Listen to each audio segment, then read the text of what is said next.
This Veterans Day, we wanted to take some time to thank the brave men and women who have served and continue to serve our country. And here in the Valley, we have plenty of them to thank. Channel 5's Cassandra Garcia spoke to one Marine Corps veteran about his story. She joins us live. Good morning, Cassandra. What did you learn? Good morning, Trey. Sandra, veterans often face a lot of medical issues when they leave the military, and one Valley veteran has been able to overcome that.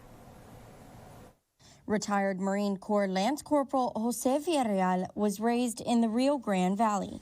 And the Valley has very limited options, especially for people in poverty areas like I grew up. He enlisted in the Marine Corps right out of high school at 18 years old. I just felt the urgency to serve and to do something else with my life. So I knew that by serving, I wasn't only serving my country, but I was, setting up my future for something better. By 19, he was deployed to Iraq with an engineering unit, and soon after, he was sent to Afghanistan on his second deployment. But things took a turn.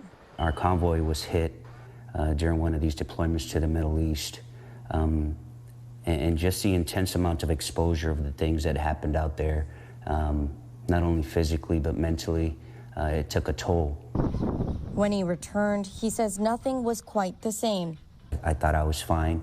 In a couple of years transitioning later, I start realizing that I have difficulty with sleep. I have difficulty with respiratory issues.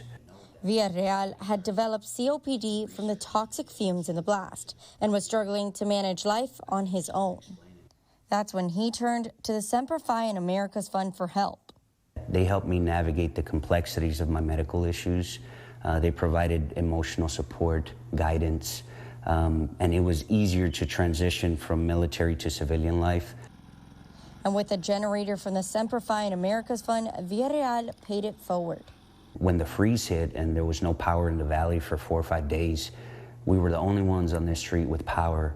And that provided me the opportunity to bring in my family, bring in neighbors, bring in strangers just to protect them from the cold. And today, he has this message for veterans. I would tell them not to wait. As soon as they get out, they might be experiencing some ailments or some issues, and they might not know who to connect with or where to go. I would just urge them to get the help that they need right away. To donate or request help from the Semper Fi America's Fund, you can find the link on our website. Live in McAllen, Cassandra Garcia, Channel 5 News this morning.